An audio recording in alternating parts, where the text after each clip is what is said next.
Movie शुरू होती है और हमें एक प्रेग्नेंट लेडी दिखाई जाती है जिसका नाम नतालिया होता है और तब ही उसकी डिलीवरी का टाइम भी आ चुका होता है और उस वक्त नतालिया की मदर अलीना भी उसके साथ होती है। नतालिया की तबीयत खराब होना शुरू हो जाती है और उसकी माँ फौरन उसे हॉस्पिटल ले जाती है, लेकिन रात काफी हो चुकी होती है, इसलिए हॉस्पिटल वहाँ पर एक नर्स होती है जो उसकी डिलीवरी कर देती है और नतालिया का बच्चा पैदा हो जाता है। लेकिन सब उस बच्चे को देखकर काफी हैरान परेशान हो जाते क्योंकि उन लोगों को उस चीज पर यकीन नहीं आ रहा था जो वो देख रहे थे, क्योंकि बच्चा पैदा होते ही हवा में फ्लाई करना शुरू हो जाता है। नतालिया भी ये देखकर काफी हैरान हो जाती है और वो अपनी मदर को कहती है कि हमारे यहाँ एक एंजल बच्चे की पैदाइश हुई है। लेकिन नतालिया की मदर एक समझदार और एक्सपीरियंस लेडी होती है और वो फौरन समझ जाते हैं कि बच्चा अब नॉर्मल है और ऐसा ही होता है क्योंकि वो बच्चा विदाउट ग्रेविटी पैदा होता है। वो लोग काफी पुअर प्रोटेक्टेड लोग होते हैं और फौरन हॉस्पिटल को छोड़कर चले जाते हैं, जबकि नर्स उन्हें काफी समझा रही होती है कि अभी उनके जाने का टाइम नहीं हुआ, लेकिन वो उसकी नहीं मानते और अपने घर आ जाते हैं।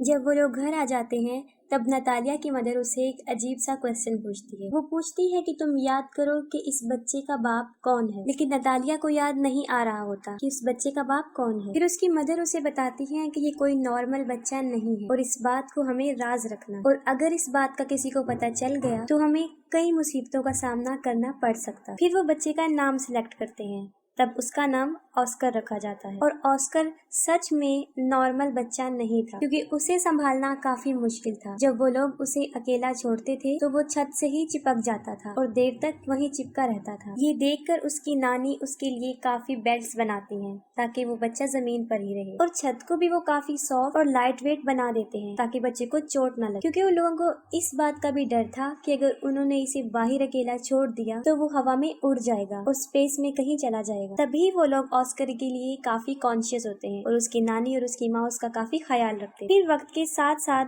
ऑस्कर बड़ा होना शुरू हो जाता है, लेकिन वो घर पर ही रहता है क्योंकि उसकी नानी उसे बाहर जाने नहीं देती। घर रहकर वो मोस्टली टीवी पर सुपरमैन के कार्टून्स देखा करता था और वो खुद भी ये इमेजिन करता था कि वो भी एक सुपर हीरो है। फिर ऑस्कर कई दफा अपनी मदर नतालिया से ये पूछता है कि वो लोग उसे बाहर जाने क्यों नहीं देते, लेकिन वो उसकी बात को इग्नोर कर देते हैं। ऑस्कर खिड़की से बाहर कई दफा लोगों को देखता रहता था और अपने जैसे बच्चों को भी जो स्कूल जा रहे होते हैं, और हसरत भरी निगाहों से खेलते हुए बच्चों को देखता था और आजाद जिंदगी को बहुत मिस करता था। वो ये सोचता था कि वो शायद हमेशा के लिए यहाँ कैद में ही रहेगा। फिर एक दिन ऑस्कर घर की इस कैद से तंग आकर खिड़की से बाहर जाने की कोशिश करता है, लेकिन उसकी नानी उसको देख लेती है और वो काफी गुस्से में आ जाती है। ये इंसिडेंट देखने के बाद उसकी नानी सारी विंडोज को सील कर देती है और ऑस्कर को समझाती हैं कि वो कभी भी इस घर से बाहर नहीं जाएगा, ना उन बच्चों की तरह जो स्कूल जाते हैं, और वो घर पर ही रहकर पढ़े। ये सुनकर ऑस्कर की मदर काफी गुस्से में आ जाती है और कहती है कि कब तक हम इसको इस कैद खाने में रखेंगे, एक ना एक दिन इसने बाहर जाना है। फिर ऑस्कर की मदर उसके लिए एक जैकेट लेकर आती है जिसकी पॉकेट्स में वो 2 पत्थर रखती है ताकि वो उड़ ना सके। वो अपनी मदर की बात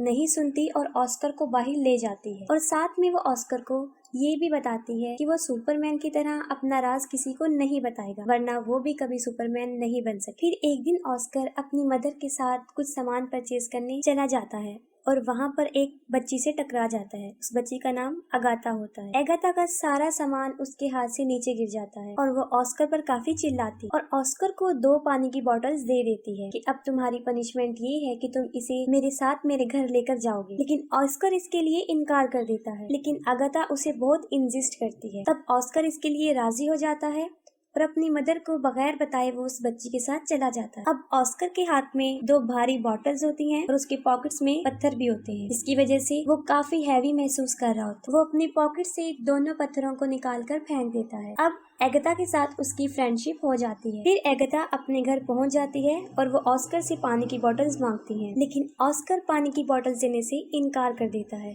क्योंकि उसे पता होता है कि अगर उसने ये पानी की बोतल उसे दे दी तो वो हवा में उड़ जाएगा। क्योंकि एगाथा ना समझ होती है और वो ऑस्कर से बोतल छीन लेती है। जैसे ही वो ऑस्कर से बोतल लेती है वो हवा में उड़ जाता है। वो जगह चारों तरफ से काफी बंद होती है, इसलिए ऑस्कर ज्यादा ऊंचा नहीं उड़ता। एगाथा ये देखकर काफी हैरान हो जाती है और चिल्लाकर उसे सुपरमैन कहती है। ऑस्कर उससे हेल्प मांगता है। ये सुनकर एगाथा फौरन अपने रूम में जाती है और अपना एक पिंक कलर का बैग उठाकर लाती है जो पत्थरों से भरा होता है। और उनका आइडिया ये था कि इन पत्थरों को वो अपनी पॉकेट्स में रखेगा, जो कि एक अच्छा आइडिया था। उनका ये प्लान अच्छा साबित होता है और ऑस्कर नीचे आ जाता है। फिर उनकी गहरी दोस्ती हो जाती है। फिर ऑस्कर एगाथा को कहता है कि तुम प्रॉमिस करो कि इस बात को सीक्रेट रखोगी और किसी को नहीं बताओ। और दूसरी तरफ ऑस्कर के गायब होने की वजह से उसकी मदर और उसकी नानी काफी परेशान होती हैं। वो उसे काफी ढूंढती हैं और वो ये सोच लेती हैं कि वो शायद हवा में उड़ गया है, क्योंकि जो पत्थर उसकी मदर ने उसकी पॉकेट में रखे होते हैं वो उन्हें जमीन पर गिरे हुए मिलते हैं। फिर ऑस्कर उसी बैग के साथ जो एगाथा ने उसे दिया था घर आ जाता है और अपनी मदर को एगाथा के बारे में बताता है। फिर उसकी मदर उससे पूछती है कि कहीं तुमने अपना राज उसे तो नहीं बता दिया, लेकिन वो अपनी मदर से झूठ बोल देता है कि मैंने नहीं बताया। फिर ऑस्कर और एगाथा कई दिन तक एक दूसरे से मिलते रहते थे। फिर एक दिन ऑस्कर की मदर को इस बात का पता चल जाता है कि एगाथा उस राज के बारे में जानती है। फिर उसी दिन के बाद उसकी मदर उसे एगाथा से मिलने नहीं देती, जबकि एगाथा काफी दफा ऑस्कर से मिलने उनके घर पर आती थी, लेकिन नतालिया उसे दरवाजे से ही भेज देती। फिर उन लोगों के आसपास के लोग उन्हें मशकूक निगाहों से देखने लगे, क्योंकि उन्हें ऐसा लग रहा था कि शायद ऑस्कर की मदर और नानी उसके साथ बुरा सलूक करती हैं, तभी वो उसे घर से ज्यादा बाहर आने नहीं देती और वो स्कूल भी नहीं जाती। फिर इस बारे में वो पुलिस को बता देती। फिर अगले दिन पुलिस उनके घर आ जाती है और उन लोगों को वार्न करती है कि वो ऑस्कर को कल से स्कूल भेजें, और मजबूरन उन लोगों को ऑस्कर को स्कूल भेजना पड़ा। फिर ऑस्कर की मदर उसके साथ स्कूल जाती है और उन्हें इस बात का भी ख्याल आ जाता है कि ऑस्कर एक नॉर्मल लाइफ नहीं जी सकता। फिर वो ऑस्कर को ले आते हैं और उनकी आंखें आंसुओं से भर जाती हैं। उसकी मदर इस सारी बात को समझ जाती है और वो घर छोड़ने का फैसला करते हैं। फिर वो अपने घर को छोड़कर बहुत दूर एक जगह पर रहना शुरू कर देते हैं। काफी साल गुजर चुके होते हैं। अब ऑस्कर भी जवान हो जाता है, उसकी मदर काफी ओल्ड हो जाती है और उसकी नानी की डेथ हो जाती है। और ऑस्कर के पास अब तक वो बैग होता है जो एगाथा ने उसे दिया होता है। वो उस बैग को कभी भी अपने से दूर नहीं करता था, इवन कि सोते वक्त भी वो उसे अपने साथ लेकर सोता था। लेकिन आज भी उसका लाइफस्टाइल जीने का वही तरीका, घर में रहकर ही वो जिंदगी गुजारता और उसकी जिंदगी सीक्रेट पर ही चल रही होती है। ऑस्कर की मदर और वो एक दूसरे का बहुत ख्याल रखते थे। ऑस्कर अब अपनी जिंदगी से फेड अप हो गया था। इस राज को छुपाते हुए वो काफी तंग आ चुका है। फिर वो सोचता है कि अगर दुनिया को उसके बारे में पता चल जाएगा तो वो थोड़े ही वक्त में पूरी दुनिया में मशहूर हो जाएगा, जैसे उसका आइडियल मैन सुपरमैन, और उसके ऊपर बहुत से लोग किताबें भी लिखेंगे। लेकिन उसकी मदर ऐसा कुछ नहीं चाहती। लेकिन उसकी मदर उसे समझाती है कि ऐसा कुछ नहीं हो, क्योंकि उसकी मदर को ऐसा लगता था कि अगर दुनिया को इस राज का पता चल गया तो वो उसे खो देगी। फिर वो अपनी माँ की खातिर सब्र कर लेता है, लेकिन फिर उसका सब्र खत्म होना शुरू हो जाता है और एक दिन वो अपनी मदर को बगैर बताए घर से बाहर चला जाता है। फिर वो एक मैजिक शो में चला जाता है जहाँ लोगों के टैलेंट को दिखाया जाता है और वो पहली मर्तबा अपने टैलेंट को दिखाने वहाँ चला जाता है। फिर उसी रात वो शो हिट हो जाता है और उसकी माँ भी ये वो शो देख लेती है। इस मामले में ऑस्कर की मदर बेबस थी। काफी लोग ऑस्कर को टीवी पर देख चुके होते हैं और वो फेमस भी हो चुका होता है। फिर अगले दिन वो एक आदमी जिसका नाम डेविड होता है उससे मिलता है और असल में वो आदमी कंटेंट एजेंट होता है। वो ऑस्कर को कहता है कि मैं तुम्हारी मशहूर होने में मदद कर सकता हूँ, हम बहुत बहुत बड़े शो ऑर्गेनाइज करेंगे जिससे तुम फेमस हो जाओगे। फिर वो ऑस्कर को एक बहुत बड़ा घर दे देता है जहाँ पर वो रह सके और उससे कॉन्ट्रैक्ट पर साइन भी करवाता है, क्योंकि ऑस्कर भी मशहूर होना चाहता था। वो दोनों मिलकर बहुत बहुत बड़े शो में जाकर अपनी परफॉर्मेंस दिखाते हैं और रातों रात ऑस्कर भी एक फेमस पर्सनैलिटी बन जाता है और बाद में ऑस्कर को नाम दिया जाता है द मैन विदाउट ग्रेविटी। वो लोग अपने काम में काफी इंजॉय कर चुके होते हैं और उन्होंने काफी पैसा भी कमा लिया होता है। लेकिन फिर एक दिन ऑस्कर को इस बात का रियलाइज होता है कि जो ड्रीम उसने बचपन में देखा था सुपरमैन बनने का, वो सुपर हीरो नहीं है, बल्कि वो तो एक कठपुतली बन चुका है जिसे लोग अपने एंजॉयमेंट के लिए इस्तेमाल करते हैं। कभी तो लोग उसे फोटोशूट में बुलाते थे और कभी किसी मैजिक शो में। फिर आहिस्ता आहिस्ता उसे ये सब नापसंद होना शुरू हो जाता है। हालांकि उसके ऊपर बहुत सारी बुक्स लिखी जाती हैं, बहुत सारे मैगजीन्स छपते हैं और कुछ ऐसी डॉक्यूमेंट्रीज